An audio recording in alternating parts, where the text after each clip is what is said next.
आइए दोस्तों देखते हैं प्रारंभिक कक्षाओं में गणित का शिक्षण। तो प्रारंभिक कक्षाओं में गणित। तो आइए हम प्रश्नोत्तरी को कराते हैं। आप बने रहिए कंपटीशन लाइव चैनल के साथ। तो देखिए प्रश्नोत्तरी ध्यान से देख लीजिए क्या है प्रश्नोत्तरी। तो इसलिए पहला प्रश्न हम आपके सामने लाए हैं। एक पाठ योजना में लिखे गए उद्देश्य एक शिक्षक की किस प्रकार मदद करते हैं।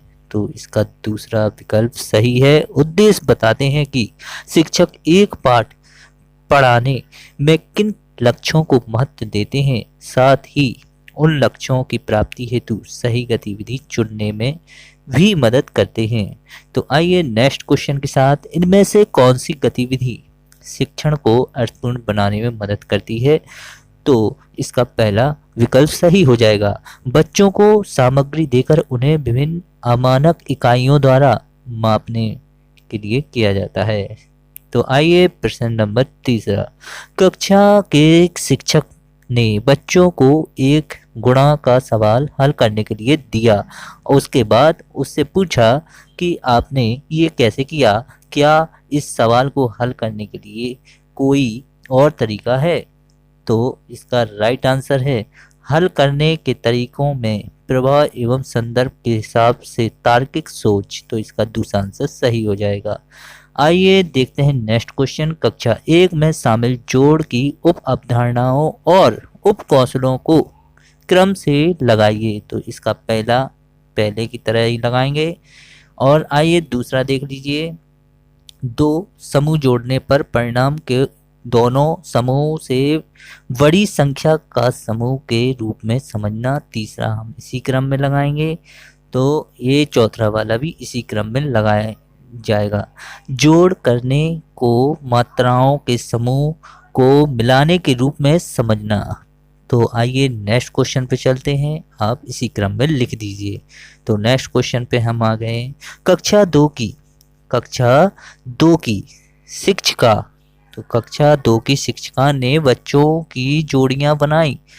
उन्हें बच्चों को कहा गया कि 17 - 7 को चित्र की मदद से दिखाएगा और एक बच्चा 5 - 5। उसके बाद दोनों बच्चे कॉपी को एक दूसरे से बदल लेते हैं।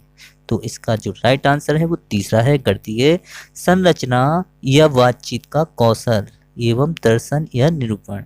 तो आइए दूसरा देखते हैं। नेक्स्ट क्वेश्चन पे आ जाइए। कक्षा 2 में सिखाए जाने वाली अवधारणा पैटर्न हेतु कुछ उप कौशलों और उप अवधारणाओं नीचे दी गई है। इन उप कौशल और उप अवधारणा को जिस क्रम में। तो इसका जो राइट आंसर हो जाएगा 4 विकल्प में से।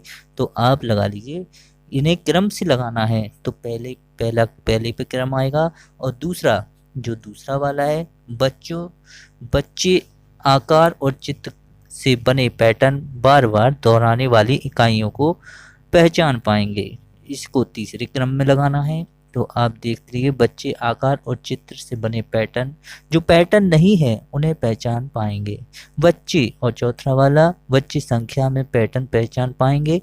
तो इसी प्रकार से आप लगाते जाइए और आंसर सही हो जाएंगे।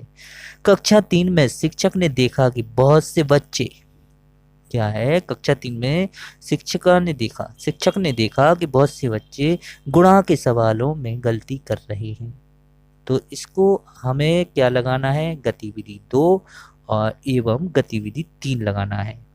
तो नेक्स्ट क्वेश्चन। कक्षा 1 में शिक्षक ने बच्चों को संख्या 6 लिखने के लिए कुछ बीज दिए, जिसमें से उन्हें 6 बीज अलग करने थे।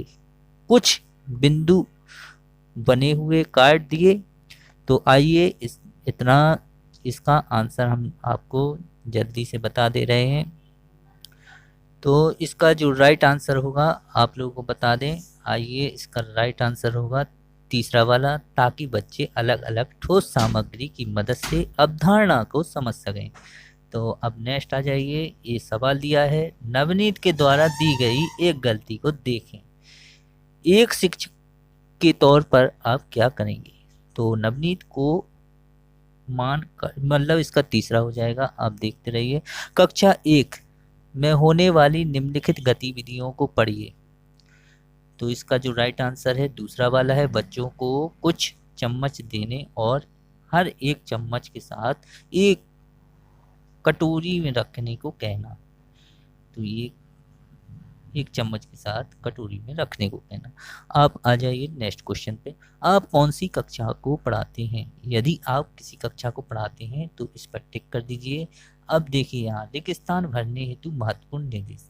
तो यहाँ पे आप जैसे ही किसी कक्षा में पढ़ाते हैं तो आप 3 में पढ़ाते हैं, जैसे 3 कक्षा 3 से 5 तक को पढ़ाते हैं तो 5 टिक कर देना है यहाँ पे। और यदि आप 3 में पढ़ाते हैं 4 तो 3 या 4 लिखें। तो और यहाँ पे आप देख लीजिए एम्प्लॉय का